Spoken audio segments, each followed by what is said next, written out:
Greetings. Welcome to Soul Power Tennis, baby. We here. Let me check my sounds real quick. We'll be right back.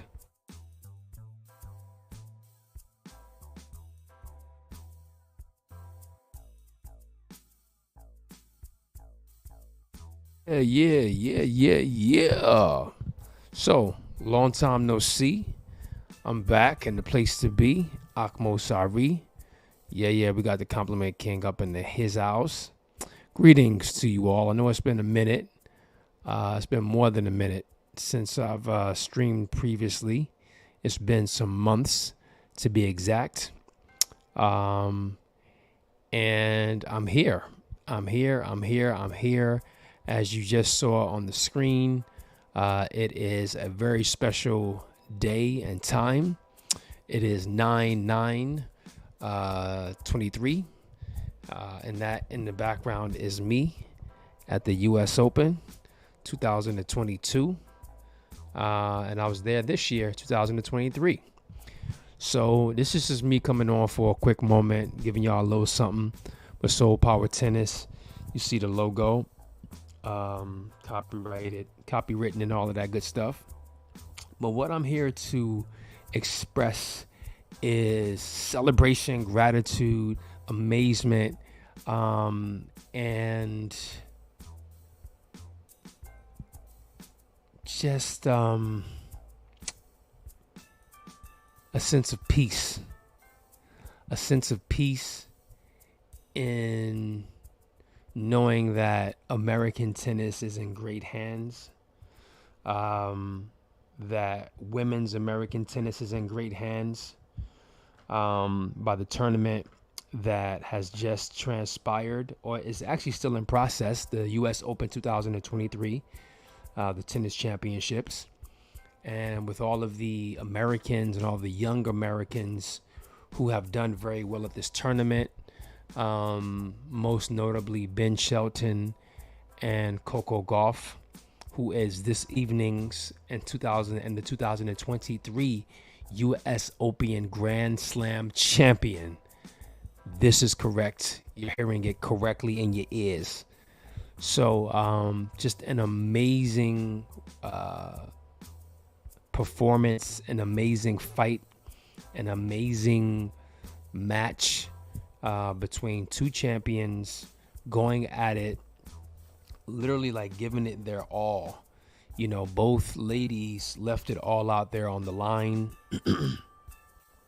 I mean, Sabalenka was just explosive, you know, just hitting powerful shots, excuse me, from everywhere on the court. The angles, the confidence, the follow through, the variety of the shots that she was hitting, power shots, but the variety of them, just forehand, backhand, down the line. Well, not a lot down the line, but cross court, and just moving through her shot and moving through the court was just truly impressive.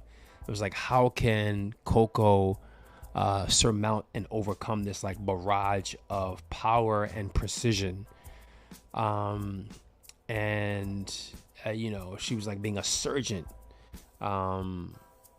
Arina Sabalenka was being a surgeon like in the first set, and the second set comes around and it's like COCO, you know, took a page out of a few other great champions books, some of the all-time greats, in just being patient, keeping the body language positive, keeping the thoughts positive, and fighting until the match is over. And with that, you know, was just able to figure out and be better able to deal with Sabalenka's power and her precision by utilizing her strength and athleticism of just getting balls back, and her defensive prowess and making your opponent hit the extra one or two shots that they don't feel like hitting, or they think that they have the point one. And you're just making them work more and more and creating that doubt in their head, and just being like a human backboard and just getting every ball back, you know, almost every ball back, and creating that doubt in their head that they need to go for even more if they're going to get a ball past you. You know, if they're going to beat you, you're going to have to. I'm not like other players on tour. I'm something different. My skill level, my movement, my speed, my change of direction, my strategy, my willpower is different, is better than most, if not all, the players on tour. So, and I'm gonna show you that, and that's what COCO Gauff came with, and just, you know, I watched the interviews afterwards, and Sabalenka was like, essentially like she beat herself, like has she played her game the way that she could have and should have, the result may have been different, and that she, you know, she insinuated that, she gave her opponent credit, the second time the question was asked, but she kind of like, insinuated that her game went off because she either got a little nervous or distracted, and then she gave credit, to COCO. That's why the reporter had to ask her the way that he asked her, like, so are you saying, let me get this correct?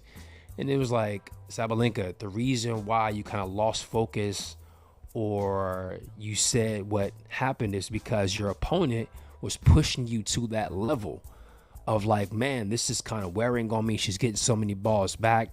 She's playing better. She's stepping her game up. So I have to think even more about where I'm going to place this ball, how hard I'm going to, put it, how much spin I'm going to put on it. And then I'm going to have to play 2-3 extra balls that normally I wouldn't have to play. And so you got to give credit where credit is due. She gave some of that. That's up for debate. If one feels like Sabalenka lost the match, or if one feels like Coco Gauff won the match. Personally, I think it's a mix of the two. But what we saw in the third set by Coco, she just stepped it up in a way that she's never stepped it up on a tennis court before. On that level, first U.S. Open Grand Slam final in front of her home crowd, the pressure, and to be able to serve it out convincingly and have it be a winning shot, like that's championship pedigree, and she exuded that all the way in this match, and especially the second and the third set. The match was over 2 hours long, and so that's why it's the best of 3 sets. So it's like what Sabalenka said, you could say that about any player. Losing focus, doubting or battling themselves, as she said, mentally and, physically. That happens to all players. At some point, you're battling yourself, your thoughts, and battling your body on if you can push more or if you're not running quick enough or what else could you be doing. So that applies to all players. So Coco just she just took it to her. She got the blows, and then was better able to deal with them, incorporate her own defense, and then be able to deliver some blows more and more. And that's what you saw. So it's ebbs and flows in a match, and that's why for the women it's best out of 3. And so Coco won those 2 sets first. Thank you for joining. Please make sure you click that thumbs up button, click that like button. I greatly appreciate that. Thank you. And so it was such a beautiful match. These are 2 of my favorite players. Arena Sabalenka is like my tennis sweetheart for several reasons that I'm not going to get into at this moment. But I think she's an incredible player, and I think she's a good-hearted person who exudes her own original personality and thoughts in her interviews, in her press conferences. Like, she's just authentic and not fabricated or just speaking talking points. And so there's that charm, there's that authenticity that draws you in. And then on the tennis court, she's one of the best. She's the best. She's number 1 in the world as of this coming Monday. She's done very well at all 4 Grand Slams this year. So she's an incredible, phenomenal player, a power player. And obviously Coco, I've watched her. I saw her first big professional match, and that was when she was 15 years mature at Wimbledon 2019, playing against the legendary Venus Williams on grass at Wimbledon. Like, I saw that match. I was getting physical therapy, and I was like, who's this black girl playing Venus? Who is this? Coco Gauff? What? She's American? What? And she beat Venus and made it to the 4th round. The 4th round begins the second week. guess you could say, give or take a day. And so it's been a 4-year steady climb, each year getting closer and closer to the pinnacle, which is becoming a Grand Slam champion. And doing it at your home slam, phenomenal. And I've shared this story before on this platform, and I'll share it again real quick. And if you have any questions or comments, please feel free to ask. I'll share it again real quick. I met COCO Golf. At the U.S. Open in front of Arthur Ashe Stadium, USTA, Billie Jean King Center. I want to say 2016 or 17, when she was 12 or 13 years mature. I had saw her twice. It may have been 2 years in a row that I saw her, or it may just been within the same few days of me going to the U.S. Open in a few days time period. Because I saw her the first time and I was like, I saw this 12, 13-year-old girl with this big tennis bag on her back, and she's walking through the grounds, walking to the practice courts. And I'm like, who's this young black girl? Obviously, she's a junior. She's an up-and-comer, but she's like 12, 13 years old. I'm like, who is this? I'm like, all right, just let her be, But I said if I see her again, that I would say something. And so this time around, when I saw her again, I was like, that's her again. I don't know her name, but I ran over to her and I was like, excuse me. I don't know if I tapped her on her bag or tapped her on her shoulder. I was like, excuse me. She's like, yeah. I was like, I either said, one day you're going to be a great champion, or I said, you're going to be a champion here, or I said, you're going to have a great career. Her response was, oh, thank you. I appreciate that. And it was like, nice to meet you. And it was just like, don't know who that young girl is, but has a good spirit, good personality. She's humble and she's confident. She went on about her day and I went on about mine. You fast forward 6 or 7 years later, she's 19, still a teenager, and wins the U.S. Open, the 50th year of equal prize money between women and men, on the stadium named after Arthur Ashe, a legendary foundational black American, as she is. Althea Gibson statue right out front. The first teenager American since Serena Williams, another foundational black American, to win it when she was 17 years mature. That's like 25 years ago. Serena, when Serena won it when she was 17, 25 years ago, because she's 42 now. So, this is just out of this world good. Just out of this world good, and to be able to, some people are like, oh, the crowd must have helped her because it's her home, crowd and they're cheering her on. It's hard for the other player. Do you know, if you know tennis history, you know how hard it can be for a player to be at home and have to win their home tournament, let alone their home Grand Slam. Just because people are cheering for you doesn't make it easier. It helps for sure, for certain, because you got the home field, the home court advantage. Absolutely. But but in addition to that, the flip side of that is that you have the pressure and the expectation of all those people on you as well.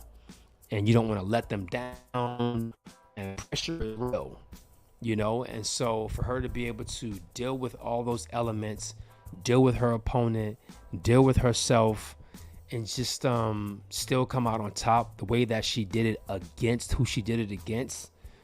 Sabalenka is a step up. Sabalenka, like, that's as they would call years ago, big babe tennis.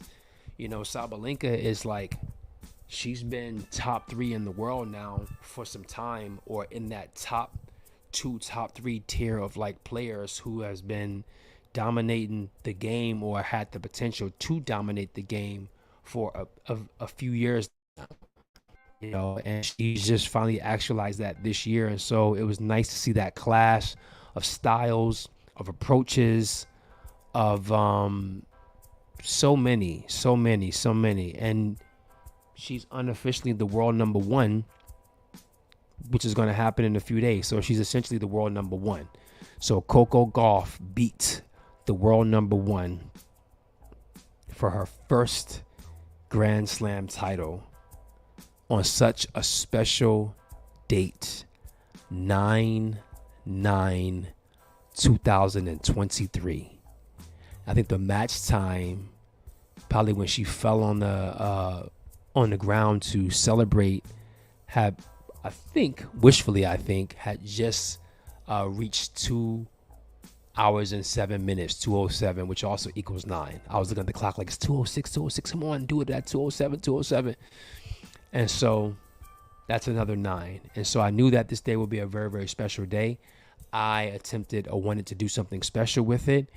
And I got some personal things in my life that it is special to me, and I have done something significant choice-wise on this date.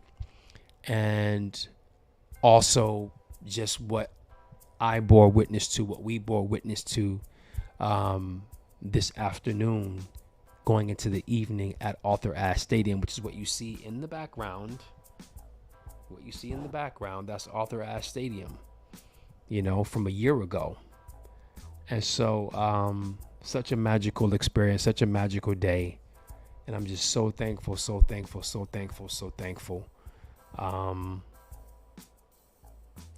Coco Gauff has soul.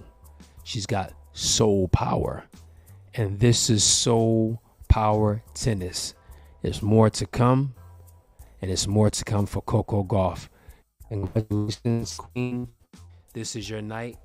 Peace and love to your family, your mother and your father, your grandmother, your grandfather, on both sides. Our ancestors, our lineage, and the legacy that we're creating for each other, and for your support team. You didn't say his name directly, but shouts out to Brad Gilbert, and the other coaches, but your hidden partner as well. Cheers. But Brad Gilbert stepped in and took it up a notch with the permission of your parents. So salute, but you are the star tonight, Coco. This is your day, your time, and continue to shine, you beautiful, brilliant, magnificent, incredible being. We love you and we salute you. Hats off to you. All right. So thank you all for tuning into this broadcast. And gotta make it long last. And until next time, you know what we say. And while we say it, I think you should. But it feels so good to have returned to Soul Power Tennis. So y'all be good. Y'all be well. And until next time, continue to drink fresh water from the well. Peace. Akmosari. Yes. Yes. Yes. Yes, yes. All right, y'all. I'll probably be forward tomorrow for another broadcast after the men's final. And yeah, we'll take it from there. So, but until then,